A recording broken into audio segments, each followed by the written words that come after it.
Okay बेटा, last class में हम पढ़ रहे थे चैप्टर नंबर 19 की कुछ बेसिक्स, जिसका नाम है न्यूक्लियर फिजिक्स। ठीक। और कल की क्लास में हमने पढ़ा था न्यूक्लियस क्या होता है। ठीक है। और हमने डिस्कस किया था शेप ऑफ न्यूक्लियस क्या होता है, उसका साइज क्या होता है, और चार्ज क्या होता है न्यूक्लियस पे, और न्यूक्लियन क्या होता है, न्यूक्लियन किसे कहते हैं। फिर हमने डिस्कस किया था व्हाट इज एटॉमिक नंबर, या जिसको चार्ज नंबर भी कहा जाता है, वो क्या होता है। ठीक। और हम डिस्कस कर चुके थे मास नंबर की डेफिनेशन और उसका फॉर्मूला क्या होता है, ये भी हमने पढ़ लिया था कल। एंड देन हमने पढ़ा था रेडियो एक्टिविटी, जो कि आज का हमारा टॉपिक भी है। और लास्ट क्लास में मैंने आपको बताया था कि रेडियो एक्टिविटी क्या होती है। दोबारा से देख लेते हैं कि वो तमाम एलिमेंट्स जिनका एटॉमिक नंबर 82 या उससे ज़्यादा हो, वो हर वक्त इनविजिबल रेडिएशन इमिट करते रहते हैं। वो तमाम एलिमेंट जिनका नंबर एटॉमिक नंबर 82 या उससे ज़्यादा होता है, मतलब वो अपने न्यूक्लियस में कितने प्रोटॉन कैरी करते हैं, 82 से ज़्यादा, तो वो हर वक्त क्या करते रहते हैं, रेडिएशन को इनविजिबल रेस को इमिट करते रहते हैं। उनमें से इनविजिबल रेस निकलती रहती हैं। ये जो फिनोमेना है, ये जो प्रोसेस है जिसमें इनविजिबल रेडिएशन का इमिट होना किसी भी एलिमेंट में से जिसका नंबर 82 से ज़्यादा होता है एटॉमिक नंबर, उस प्रोसेस को कहा जाता है नेचुरल रेडियो एक्टिविटी। और जो एलिमेंट है जिसमें ये काम हो रहा होता है, जिसमें रेडिएशन हो रही होती है, वो कहलाती हैं रेडियो एक्टिव एलिमेंट्स। और इन तमाम रेस को कहा जाता है रेडियो एक्टिव रेस। ये तमाम बातें हम लास्ट क्लास में डिस्कस कर आ चुके हैं। ठीक है बेटा। अब जैसे मैंने आपको बताया था कि रेडियो एक्टिविटी को जो सब स्टडी किया गया, सही है बैकरेल ने किया, सही है मैडम क्यूरी ने भी इस पर काम किया। इसके बाद बहुत सारे साइंटिस्ट ने इस पर जो है वो मुख्तलिफ एक्सपेरिमेंट्स किए रेडियो एक्टिविटी पर। और ये जो रेडियो एक्टिविटी है, इसमें जो टाइप्स होती हैं रेडियो एक्टिव रेस की, वो टाइप्स क्या हैं, उन टाइप्स को ज़रा डिस्कस करेंगे आज हम। वो टाइप्स हैं बेटा, there are 3 types of radio active rays. 3 types होती हैं रेडियो एक्टिव रेस की। Number 1 alpha rays, number 2 beta rays, and number 3 gamma rays. किसी भी रेडियो एक्टिव एलिमेंट्स में, कोई सा भी रेडियो एक्टिव एलिमेंट हो जिसका एटॉमिक नंबर 82 या उससे ज़्यादा होता है, उसमें से जो होने वाली रेडिएशन है, मतलब उसमें से जो रेज इमिट होती हैं, वो 3 तरह की रेज होती हैं। वो होती हैं alpha rays, beta rays and gamma rays. अब अल्फा बीटा और गामा रेज ये हैं क्या। देखो, इस एक्सपेरिमेंट में जिसमें कि अल्फा बीटा और गामा रेज पे जो स्टडी की गई, उस पर एक एक्सपेरिमेंट किया गया, जो कि किया किसने, रदरफोर्ड ने। ठीक है। रदरफोर्ड ने क्या एक्सपेरिमेंट किया, उस एक्सपेरिमेंट को देखते हैं। रदरफोर्ड ने क्या किया, एक लेड बॉक्स लिया। लेड बॉक्स का मतलब होता है कि लेड से बना हुआ एक लेड बॉक्स लिया, जो कि बहुत इंतहाई ठोस मैटर है। और इसमें लेड बॉक्स में उसने एक रेडियो एक्टिव एलिमेंट को प्लेस किया, एक रेडियो एक्टिव एलिमेंट रख दिया। और उसके दोनों तरफ उसने कुछ प्लेट्स रख दी, चार्ज प्लेट रख दी, इलेक्ट्रिकली चार्ज प्लेट। एक प्लेट पर पॉजिटिव चार्ज और दूसरी प्लेट पर नेगेटिव चार्ज। और सामने उसने लगा दी एक फोटोग्राफिक प्लेट। तो हुआ क्या भाई, इस एक्सपेरिमेंट में जब रेज निकलना शुरू हुई, तो उसने एक छोटा सा होल किया, स्प्लिट कर दिया उसको थोड़ा सा, रदरफोर्ड ने, जिसमें से रेज निकलना शुरू हुई। अब देखा क्या गया इस एक्सपेरिमेंट के थ्रू, कि कुछ रेज जो हैं वो बैंड हो रही हैं पॉजिटिव की तरफ, पॉजिटिव इलेक्ट्रिक चार्ज प्लेट की तरफ, कुछ जो है वो नेगेटिव चार्ज प्लेट की तरफ, और कुछ जो है वो बिल्कुल सीधी चली गई स्ट्रेट डायरेक्शन में। ऑब्वियसली ये रेडिएशन, ये रेज जो है वो इनविजिबल होती हैं, तो इनविजिबल है तो ये देखी कैसे गई भाई। तो यहाँ पर क्या हुआ बेटा, एक फोटोग्राफिक प्लेट लगाई गई। ठीक है, उस फोटोग्राफिक प्लेट पर क्या होता है कि जब रेस टकराती है तो वहां पे स्पॉट कर देती हैं। तो पहले अगर यहाँ पर इलेक्ट्रिक चार्ज प्लेट नहीं होगी तो ये बिल्कुल स्ट्रेट जाएंगी तीनों रेस, और तीनों स्ट्रेट जाने के बाद एक ही पॉइंट पर क्या करेंगी, ये स्पॉट पैदा करेंगी। लेकिन जब यहाँ पर फोटोग्राफिक प्लेट लगाई गई और दोनों तरफ इलेक्ट्रिक चार्ज प्लेट लगाई गई तो यहाँ पर तीन स्पॉट्स आए। एक स्पॉट जो है वो अल्फा रेस का, एक स्पॉट बीटा रेस का, और एक स्पॉट गैमा रेस का। जिससे क्या पता चला हमें कि तीन तरह की रेज है, एक बैंड हो रही है नेगेटिव प्लेट की तरफ, एक बैंड हो रही है पॉजिटिव प्लेट की तरफ, और एक पे कोई बैंड नहीं हो रही, किसी भी जगह पर बिल्कुल स्ट्रेट मूव कर रही है। ये एक्सपेरिमेंट किया था रदरफोर्ड ने। ठीक है, एक और डायग्राम से मैं बताता हूँ आपको। ये एक फोटोग्राफिक प्लेट लगाई गई, ऑब्वियसली अगर यहाँ पर बिल्कुल स्ट्रेट डायरेक्शन में अगर रेज जाती तो एक ही जगह पर स्पॉट करती। तो एक लेड बॉक्स में, लेड ब्लॉक में एक रेडियो एक्टिव सब्सटेंस रखा गया, रेडियो एक्टिव एलिमेंट रखा गया, और उसमें से रेज निकलना शुरू हुई। जब रेज निकल रही है तो देखो इलेक्ट्रिक चार्ज प्लेट तक जब तक नहीं पहुंची तो बिल्कुल स्ट्रेट ही चल रही थी सब। तो ऑब्वियसली चार्ज प्लेट नहीं होती तो ये बिल्कुल सीधी ही जाती, एक ही स्पॉट आता पता ही नहीं चलता। फिर जब चार्ज प्लेट रखी गई, जब पॉजिटिव प्लेट और नेगेटिव प्लेट दोनों प्लेट्स को रखा गया, तो उसके नतीजे में हुआ क्या कि कुछ रेज जो है वो बैंड हो गई नेगेटिव चार्ज प्लेट की तरफ, कुछ पॉजिटिव की तरफ, और कुछ सीधी चली गई जिसमें कहीं भी ना पॉजिटिव की तरफ अट्रैक्ट हुई है ना वो नेगेटिव की तरफ अट्रैक्ट हुई है। तो इससे पता चला कि किसी भी रेडिएशन में या रेडियो एक्टिविटी में तीन तरह की रेज इमिट होती हैं, जिनको अल्फा रेज, बीटा रेज और गामा रेज कहा जाता है। नाम दिया गया इनको। अल्फा रेज कहाँ बैंड हो रही है, नेगेटिव की तरफ, तो अगर नेगेटिव की तरफ अट्रैक्ट हो रही है नेगेटिव चार्ज प्लेट की तरफ, तो अल्फा पे चार्ज कौन सा होना चाहिए, अल्फा रेज पर चार्ज क्या होगा जिससे वो अट्रैक्ट हो रही है नेगेटिव की तरफ,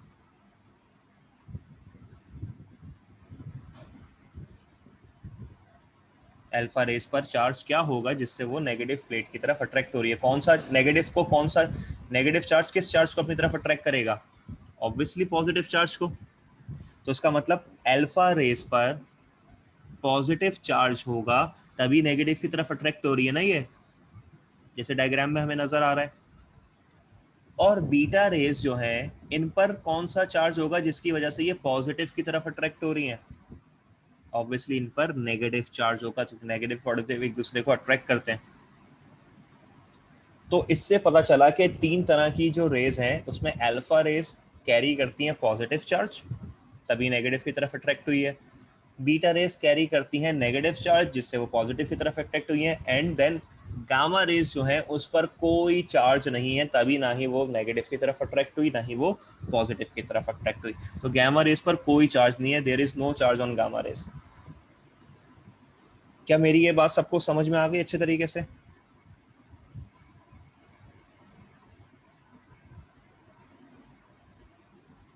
ये एक्सपेरिमेंट किया गया रदरफोर्ड की तरफ से, जिसने जो है वो इस तरह से फोटोग्राफिक प्लेट लगा के अल्फा बीटा और गामा रेस को जो है वो स्पेसिफाई किया। अब ये जो तीनों रेस हैं हमारी, अल्फा बीटा और गामा रेस, इनकी प्रॉपर्टीज हमें याद होनी चाहिए, प्रॉपर्टीज पता होनी चाहिए कि अल्फा की क्या प्रॉपर्टीज हैं, बीटा रेस की क्या प्रॉपर्टीज और गामा रेस की क्या प्रॉपर्टीज है। उन प्रॉपर्टीज को अब हम डिस्कस करने वाले हैं।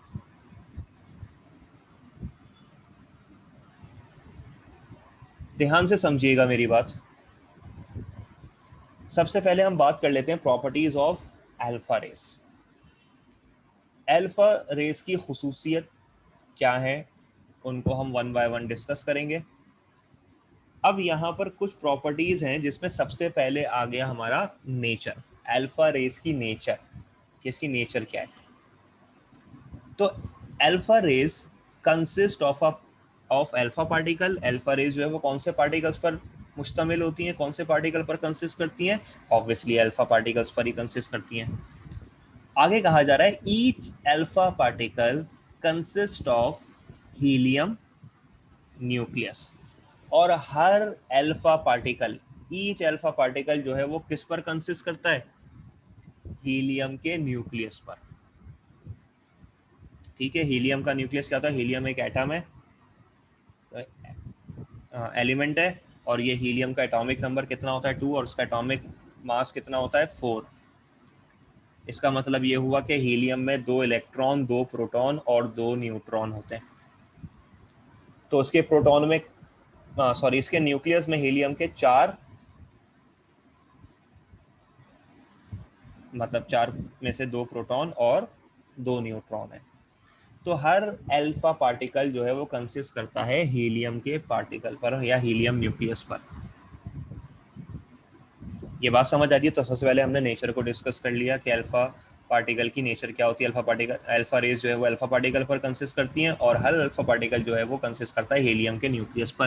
हीलियम के न्यूक्लियस का मतलब उसमें प्रोटॉन और न्यूट्रॉन दो दो मौजूद होते हैं, मतलब 4। टोटल मास नंबर कितना है? 4। ये बात मेरी क्लियर है सबको? फिर बात करते हैं अल्फा पार्टिकल, अल्फा रेस के चार्ज पर। ये बात हम अभी डिस्कस की हमने कि the charge of alpha particle क्या है? Positive charge. Alpha particle carry positive charge. Alpha particle पर कौन सा चार्ज है भाई? पॉजिटिव चार्ज है। क्यों पॉजिटिव चार्ज है? क्योंकि ये अल्फा पार्टिकल्स या अल्फा रेज जो हैं वो किसकी तरफ बैंड हो रही थी? कौन सी प्लेट की तरफ? नेगेटिव प्लेट की तरफ बैंड हो गई थी। तो नेगेटिव प्लेट की तरफ बैंड होने का मतलब इन अल्फा पार्टिकल्स पर या अल्फा रेज पर कौन सा चार्ज पाया गया? पॉजिटिव चार्ज पाया गया।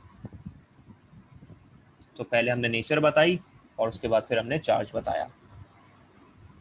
फिर बात कर लेते हैं मास की। ये जो अल्फा पार्टिकल्स हैं, कह रहे हैं इनका मास कितना होता है? कह रहे हैं the mass of each alpha particle is 4 time that of a proton of hydrogen atom या प्रोटॉन। देखो, अभी मैंने आपको बताया कि अल्फा पार्टिकल्स जो हैं उनकी नेचर क्या है? अल्फा पार्टिकल्स जो है वो हीलियम के न्यूक्लियस पर कंसिस्ट करती हैं। और ये हीलियम का न्यूक्लियस जो है, हीलियम के न्यूक्लियस में होगा क्या? हमने लास्ट क्लास में ये बात पढ़ी थी कि न्यूक्लियस में क्या होता है? प्रोटॉन्स और न्यूट्रॉन्स होते हैं। तो हीलियम के न्यूक्लियस पर कंसिस्ट कर रहे हैं, तो इसका मतलब हीलियम के न्यूक्लियस में दो प्रोटॉन है और 2 न्यूट्रॉन है, तभी इसका मास नंबर जो है वो 4 है हीलियम का। ठीक है भाई? तो हीलियम के पार्टिकल पर अगर कंसिस्ट कर रही है, हीलियम के न्यूक्लियस पर कंसिस्ट कर रही है अगर अल्फा पार्टिकल, तो उसका मतलब कि मास जो है वो अल्फा पार्टिकल का 4 गुना होता है हाइड्रोजन के एटम के। क्यों भाई?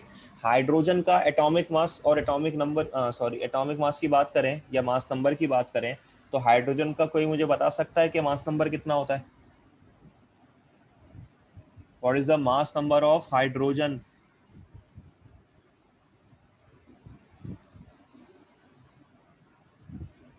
1। सबको पता होना चाहिए कि हाइड्रोजन का एटॉमिक नंबर भी 1 होता है, एटॉमिक मास भी क्या होता है? 1 होता है। तो उसका मतलब कि अगर अल्फा पार्टिकल्स जो हैं वो हीलियम के न्यूक्लियस पर कंसिस्ट कर रहे हैं, तो हीलियम के न्यूक्लियर पर कंसिस्ट करने का मतलब क्या हो गया कि हीलियम में तो चार है उसका एटॉमिक मास।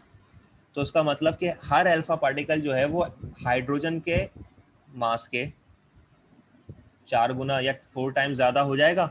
हाइड्रोजन का एटॉमिक मास कितना होता है? 1। और हीलियम का 4।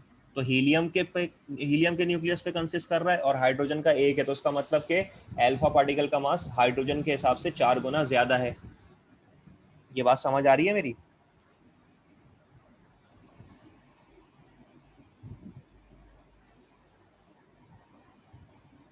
जल्दी बताइए।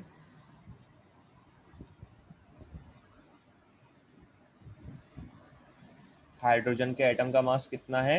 1।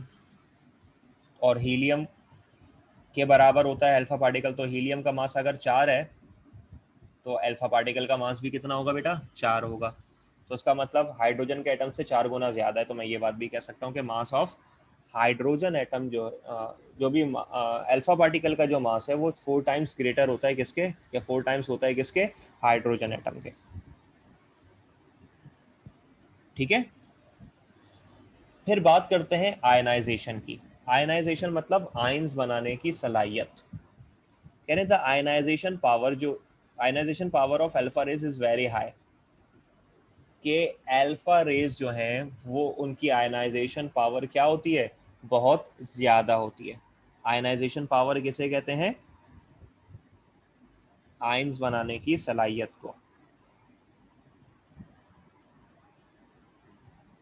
ये बात केमिस्ट्री में पढ़कर आ चुके हैं सब। ये क्या है आयनाइजेशन पावर? अल्फा रेस की बहुत हाई होती है। ठीक है, वो एनर्जी, आयनाइजेशन पावर का मतलब या एनर्जी का मतलब क्या होता है कि वो एनर्जी जो किसी भी पार्टिकल को या किसी भी एटम को जरूरत होती है आयंस बनाने के लिए, उसको कहते हैं आयनाइजेशन पावर या आयनाइजेशन एनर्जी। तो अल्फा रेस की जो आयनाइजेशन पावर है वो क्या होती है बेटा? बहुत हाई होती है। ठीक है, यहां तक मेरी बात समझ में आ रही है सबको? ओके, नेक्स्ट है हमारे पास पेनिट्रेशन पावर। पेनिट्रेशन पावर जो है अल्फा रेस की बेटा, वो क्या होती है? Very small. पेनिट्रेशन पावर किसे कहते हैं? मतलब पेनिट्रेट करना। पेनिट्रेट मतलब होता है जज्ब हो जाना किसी भी चीज में, किसी भी सरफेस में, किसी भी बॉडी में। ठीक है, तो पेनिट्रेटिंग पावर जो होती है अल्फा रेस की वो बहुत स्मॉल होती है। ये आपको याद होना चाहिए। आयनाइजेशन पावर हाई है और पेनिट्रेटिंग पावर क्या होती है? वेरी लो होती है, बहुत कम होती है। पेनिट्रेट का मतलब किसी भी बॉडी से, किसी भी सरफेस से पेनिट्रेशन का मतलब होता है, पेनिट्रेट करने का मतलब होता है जज्ब हो जाना। ठीक है,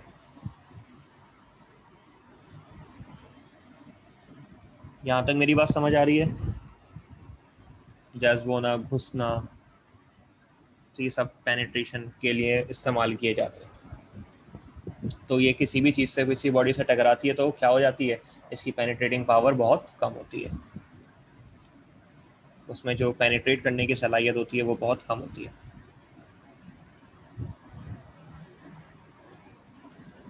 इसके बाद जो नेक्स्ट प्रॉपर्टी है हमारे पास बेटा, वो क्या है? फ्लोरेसेंस। फ्लोरेसेंस क्या है? कह रहे हैं अल्फा रेज प्रोड्यूस करती हैं fluorescence in different substances. Alpha rays क्या करती हैं बेटा? कि अल्फा रेज जो है वो प्रोड्यूस करती हैं फ्लोरेसेंस इन डिफरेंट सब्सटेंसेस।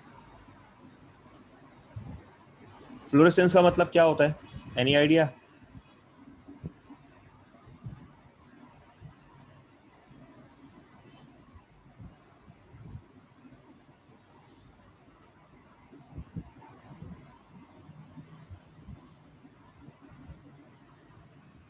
मतलब चमक। गुड। फ्लोरेसेंस से मुराद कि वो चमक पैदा करती हैं। Alpha raise produce fluorescence in different subject substances के मतलब जब मुख्तलिफ सब्सटेंसेस के हिसाब से अगर हम बात करें, अल्फा रेज जब टकराती हैं तो क्या पैदा करती हैं बेटा? फ्लोरेसेंस पैदा करती हैं, चमक पैदा करती हैं किसी भी सब्सटेंस से टकराने के बाद। चमकदार कह सकते हैं हम इसको आसान अल्फाज में। ठीक। इसके बाद effects on human body. Human body का इफेक्ट, तो alpha rays produce burn and sore on human body. Alpha rays क्या कर देती है बेटा? ह्यूमन बॉडी से अगर टकराई जाएगी, ये अल्फा रेस अगर टकराई जाएंगी तो क्या होगा कि ये इसको जला देती हैं, जख्म पैदा कर देती हैं ह्यूमन बॉडी पर। ठीक है, ह्यूमन बॉडी पे इसका इफेक्ट क्या होता है? अगर अल्फा रेस टकराएंगी किसी भी ह्यूमन बॉडी से तो उसको क्या कर देती हैं? जला देती हैं, जख्मी कर देती हैं। ठीक। और आर्टिफिशियल रेडियो एक्टिविटी कह रहे हैं alpha rays can be produce artificial radio activity is certain नहीं पता है कि जो अल्फा अल्फा रेज है हमारे पास वो आर्टिफिशियल रेडियो एक्टिव में भी प्रोड्यूस की जा सकती हैं किसी भी पर्टिकुलर न्यूक्लियाई को इस्तेमाल करते हुए।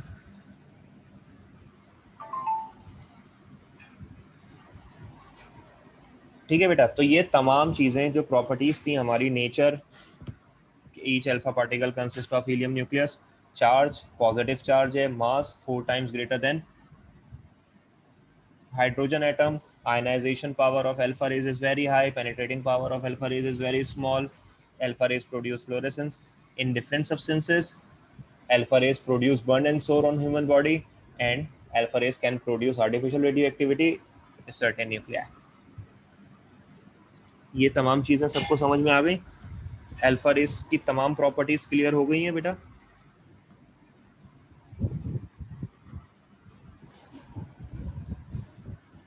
गुड, आगे बढ़ते हैं, नेक्स्ट रेस की प्रॉपर्टीज पर आते हैं, प्रॉपर्टीज ऑफ बीटा रेस। अब बीटा रेस की प्रॉपर्टीज क्या है बेटा? सबसे पहले वही बात करेंगे हम, nature. Beta rays consist of moving electrons. Beta rays किस पे कंसिस्ट करती हैं? मूविंग इलेक्ट्रॉन्स पर।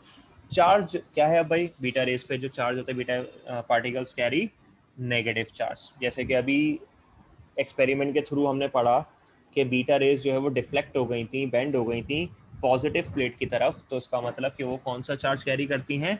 नेगेटिव चार्ज कैरी करती हैं। और नेगेटिव चार्ज बेसिकली किस पर होता है? इलेक्ट्रॉन्स पर। तो बीटा रेस कंसिस्ट करती हैं मूविंग इलेक्ट्रॉन्स पर। तो नेचर हमें पता चल गई बीटा रेस की, कभी मूविंग इलेक्ट्रॉन्स पर कंसिस्ट कर रहे हैं तमाम बीटा रेस। और इस पे जो बीटा पार्टिकल है उन पे चार्ज कौन सा होता है? नेगेटिव चार्ज होता है। कोई मुश्किल बात नहीं है, आसान बात है, समझ में आ गई होगी सबको। आगे कह रहे हैं वेलोसिटी। कह रहे हैं velocity of each beta particle. Beta particle की जो वेलोसिटी है हर बीटा पार्टिकल की, वो कितनी होती है बेटा? 9 × 10⁷ metre per second to 27 × 10⁷ metre per second. किसी भी बीटा पार्टिकल की जो वेलोसिटी है वो 9 × 10⁷ मीटर पर सेकेंड से लेकर 27 × 10⁷ मीटर पर सेकेंड तक हो सकती है। 9 × 10⁷ का मतलब हो गया बेटा यहाँ पर कि अगर मैं इसको कन्वर्ट करूंगा तो 9 के बाद 7 जीरोस लगेंगे। सही है, मतलब 10 मिलियन, 1 करोड़, सॉरी 9 मिलियन मतलब 9 करोड़, 90 मिलियन। तो 90 मिलियन मीटर पर सेकंड की रफ्तार से जो है वो बीटा पार्टिकल हरकत कर सकता है। और ये तादाद जो है वो कितना?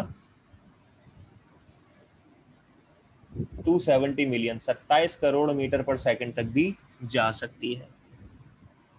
तो ये बहुत ज़्यादा वेलोसिटी रखते हैं बीटा पार्टिकल। 9 × 10⁷ से मीटर पर सेकंड से लेकर 27 × 10⁷ मीटर पर सेकंड तक इनकी वेलोसिटी होती है, जो कि ऑब्वियसली बहुत ज़्यादा वेलोसिटी है। फिर आयनाइजेशन की बात कर रहे हैं तो वही आयन बनाने की सलाहियत। तो आयनाइजेशन पावर जो होती है बीटा रेस की वो वेरी स्मॉल होती है। अल्फा रेस में हमने पढ़ा था कि अल्फा रेस की आयनाइजेशन पावर क्या होती है? वेरी हाई, जबकि ionisation power of beta rays is very small. ठीक। Effects on photographic plate. Photographic plate पर क्या इफेक्ट आता है भाई? तो कह रहे हैं कि बीटा पार्टिकल्स या बीटा रेज जो हैं वो क्या करती हैं? इफेक्ट करती हैं फोटोग्राफिक प्लेट को। इफेक्ट फोटोग्राफिक प्लेट पर इफेक्ट करने का मतलब क्या है? कि वो उस पर मार्क कर देती हैं, उस पर स्पॉट प्रोड्यूस कर देती हैं। ठीक है। Kinetic energy. काइनेटिक एनर्जी क्या है बेटा? Kinetic energy of beta raise is very less than gamma rays. Gamma rays से जो है वो काइनेटिक एनर्जी जो है वो बीटा रेज की क्या होती है? कम होती है। काइनेटिक एनर्जी का मतलब the energy possessed by the body due to its motion.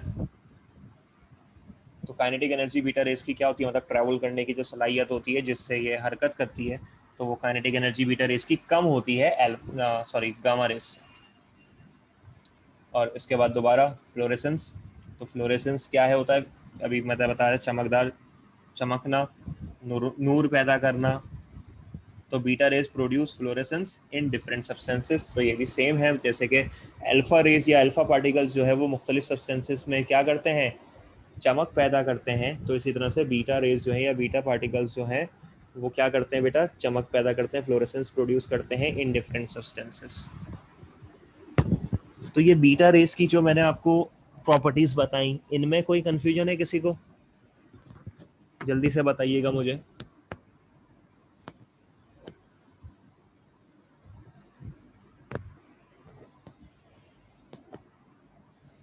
Good, आगे बढ़ते हैं। अब properties of gamma race. Gamma rays की क्या प्रॉपर्टीज है भाई? चेक करते हैं। सबसे पहले नेचर। कह रहे gamma rays are electromagnetic radiation. ये गामा रेस जो है वो क्या होती है बेटा? इलेक्ट्रोमैग्नेटिक रेडिएशन होती है। इलेक्ट्रोमैग्नेटिक रेडिएशन क्या होती है? ये बात हम पहले भी पढ़कर आ चुके हैं। जो इलेक्ट्रोमैग्नेटिक नेचर जो होती है, जो थ्योरी ऑफ लाइट के अंदर हमने पढ़ा था, तो गामा रेस भी क्या है बेटा? इलेक्ट्रोमैग्नेटिक रेडिएशंस है। सही है, मतलब इलेक्ट्रिसिटी और मैग्नेटिज्म जो है वो उसके अंदर कंसिस्ट करता है। तो इलेक्ट्रोमैग्नेटिक इन नेचर है gamma rays. Charge, beta particle carry no charge, beta particle पर कोई चार्ज नहीं होता। ठीक। वेलोसिटी ऑफ बीटा रेस, कह रहे हैं बीटा रेस की जो sorry velocity of gamma race, gamma rays की जो वेलोसिटी है वो क्या है, कितनी होती है, 3 × 10⁻⁸ मीटर पर सेकेंड। और 3 × 10⁻⁸ मीटर पर सेकेंड किसकी वेलोसिटी है, which is equal to the velocity of light. Gamma rays की वेलोसिटी क्या है, 3 × 10⁸ metre per second which is equal to velocity of light. मतलब कि गामा रेस जो है वो किसकी वेलोसिटी से हरकत करती हैं, स्पीड ऑफ लाइट से या वेलोसिटी ऑफ लाइट से हरकत करती हैं, जो कि ज़्यादा है। बीटा रेस की वेलोसिटी अभी हम पढ़कर आए थे 9 × 10⁻⁷ थी, जबकि इसकी कितनी है 3 × 10⁸ मीटर पर सेकेंड। तो इसका मतलब कि बेटा क्या हो गया कि ये ज़्यादा है, पावर ज़्यादा होने का मतलब कि यहाँ पर 3 के बाद 8 जीरो है, वहाँ पर 9 के बाद 7 जीरो थे। तो वेलोसिटी किसकी ज़्यादा हुई, गामा रेस की वेलोसिटी ज़्यादा हुई। और कितनी होती है, which is equal to the velocity of light. और हमें ये बात पता है कि लाइट से ज़्यादा वेलोसिटी हमारी पूरी कायनात में किसी और चीज़ की नहीं है। ठीक। पेनिट्रेटिंग पावर, दोबारा से पेनिट्रेशन पावर क्या है भाई, कहने penetration power of gamma race, gamma rays की जो penetration power is very large, बहुत ज़्यादा अच्छे तरीके से, बहुत ज़्यादा अच्छे तरीके से क्या हो जाती है, पेनिट्रेट हो जाती है, बहुत लार्ज होती है इनकी पेनिट्रेटिंग पावर। जज्ब होने की सलाहियत या किसी भी सब्सटेंस में घुसने की जो सलाहियत होती है, it is about 100 times larger than of alpha rays. मतलब अल्फा रेस की भी पेनिट्रेटिंग पावर क्या है, वेरी स्मॉल होती है, कम होती है, लेकिन ये गैमा रेस की क्या होती है, बहुत कम होती है पेनिट्रेटिंग पावर अल्फा रेस की। तो अल्फा रेस से कितनी ज़्यादा, 100 टाइम ज़्यादा, 100 गुना ज़्यादा। तो इसका मतलब क्या हुआ कि गैमा रेस की या गामा रेस की जो पेनिट्रेटिंग पावर है, जज्ब होने की सलाहियत है, वो बहुत ज़्यादा है। And then kinetic energy of gamma rays is greater than beta race.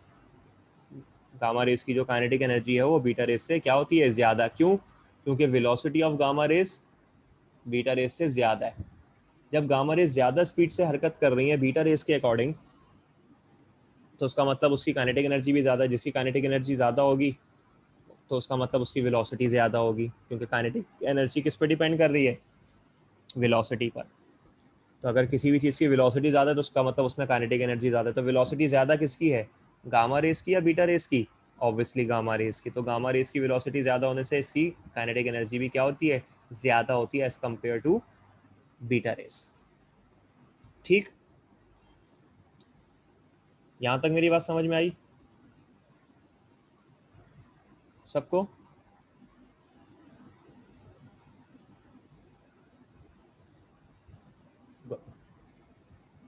Then कह रहे हैं फ्लोरेसेंस, दोबारा से कह रहे हैं gamma rays produce feeble fluorescence when incident on screen coated with barium platinocyanide. क्या मतलब हुआ इस बात का ध्यान से समझिए। कह रहे गामा रेस जो है वो प्रोड्यूस करती हैं फीबल फ्लोरेसेंस। मतलब क्या होता है फीबल का, फीबल कहते हैं कमजोर को, मतलब बहुत माइनर सा। सही है, फीबल के जो लघवी मायने वो क्या होते हैं, कमज़ोर के, मतलब बहुत ज़रा सा, थोड़ा सा कह सकते हैं हम। तो गामा रेज जो है वो बहुत कम या कमज़ोर फ्लोरेसेंस प्रोड्यूस करते हैं, मतलब कि इनकी चमक जो है वो बहुत ज़्यादा नहीं होती, कमज़ोर चमक होती है।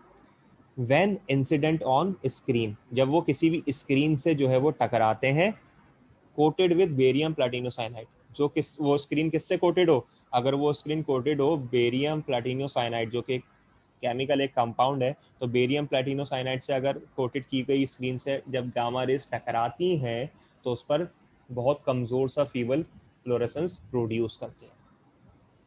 ये बात समझ आ रही है मेरी सबको, गामा रेस की तमाम प्रॉपर्टीज समझ में आ गई, अल्फा बीटा गामा तीनों की प्रॉपर्टीज हमने डिस्कस की हैं, सब क्लियर हो गया है सबको। अच्छा, ये जो मैं आपको बता रहा हूँ, हमने जो सारी प्रॉपर्टीज पढ़ ली, अब इसके बाद जो है एक और चीज जो आपको पता होनी चाहिए, जो हम रेडियो एक्टिविटी पढ़ रहे हैं, ठीक है, आप सब ने जो है वो एटम बॉम्ब का या न्यूक्लियर बॉम्ब का नाम सुना होगा, ठीक है ना। न्यूक्लियर बॉम्ब, जैसे कि पाकिस्तान एक न्यूक्लियर स्टेट है, एटम बॉम्ब होता है इसके पास, तो उसको न्यूक्लियर बॉम्ब भी कहते हैं। वो जो न्यूक्लियर बॉम्ब है या न्यूक्लियर स्टेट होने का मतलब क्या है, कि हमारे पास ऐसे सब्सटेंस मौजूद हैं या ऐसे एलिमेंट मौजूद हैं जो रेडियो एक्टिव एलिमेंट होते हैं।